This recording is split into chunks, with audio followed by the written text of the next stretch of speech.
So here we have our 4-sensor digital dash gauge. This gauge would be used if you have a total of 4 height control valves in your truck and trailer. Typically this would be like a dual height control valve dump truck with a trailer A and a trailer B, or any combination of 4 height control valves. So I'll walk you through how to set up the input modes and the names. So we'll go to the wrench icon and go to settings, arrow over to the right. And here, this lets us pick between user config, which was what we're about to do, or average all. You wouldn't really use average all unless you have some Volvo trucks have 4 height control valves on the drive. So that's really all that's for. So just arrow past that. And that gets you to config names and config inputs. So we'll start with config inputs. And this map shows how the sensors are, what relationship they have to each other. So right now, because of this straight line, 1 and 2 are averaged together, and the rest of them are independent. So this would be like a dual height control valve drive, 3 would be trailer A, 4 would be trailer B. So if we wanted to change that, we could say maybe we have a single height control valve drive and a dual height control valve trailer. So we would average 2 and 4, and that would separate 1 out. So now 1's going to be by itself. 2 and 4 are going to be averaged. Actually, we should have done 3 and 4, so let's fix that. So yeah, 1 would be your truck, 2 would be your trailer, and then 3 and 4 would be like a dual height control valve trailer at the end. So any combination of that, we'll go ahead and go with the dual height control valve truck and singles on the trailer. So got a straight line, and then the rest of these are slashed. So go back and go to config names. And here we got 1 and 2 steer, 3 trailer A, and 4 trailer B. So we want to rename 1 and 2 to be our drive. So we'll just tap on that, and we'll call that drive. And then 3 trailer A and 4 trailer B. Those are already set right, so we don't need to mess with those. And then we'll go back.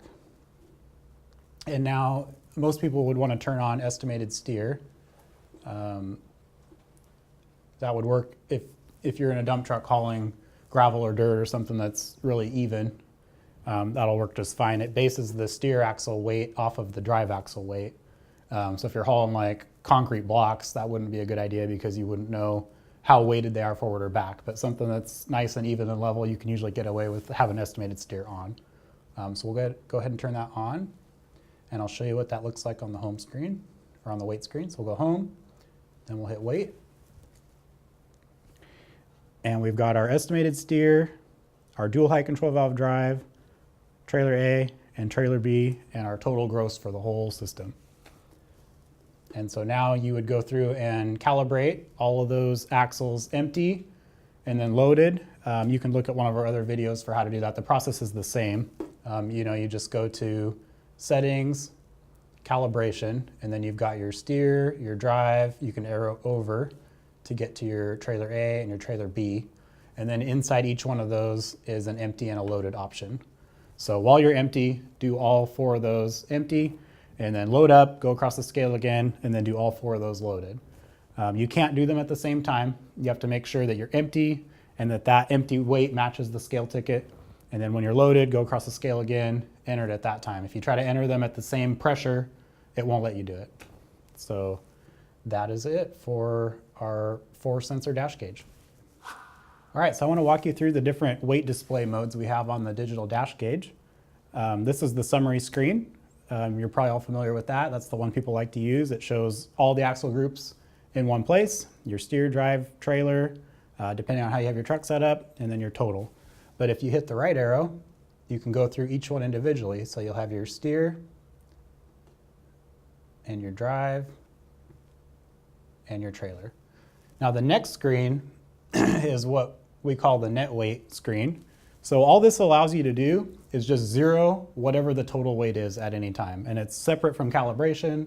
It won't affect your calibration at all. You can hit it as many times as you want.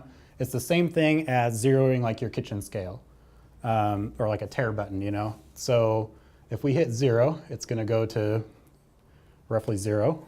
And that would be like, let's say you had a truck and trailer and you're monitoring all the axle groups, your steer, drive, and trailer, and you're empty and you're about to get loaded. So you hit the 0 button. Now you can watch and see how much they load you. So if your bill of lading says, oh, this is a 20,000 pound load, you can just watch that thing tick up and it should be 20,000 pounds. So, and like I said, it doesn't affect any other calibration. So just, you can hit that 0 button as many times as you want. So if we hit right arrow one more time, that gets us to our actual total.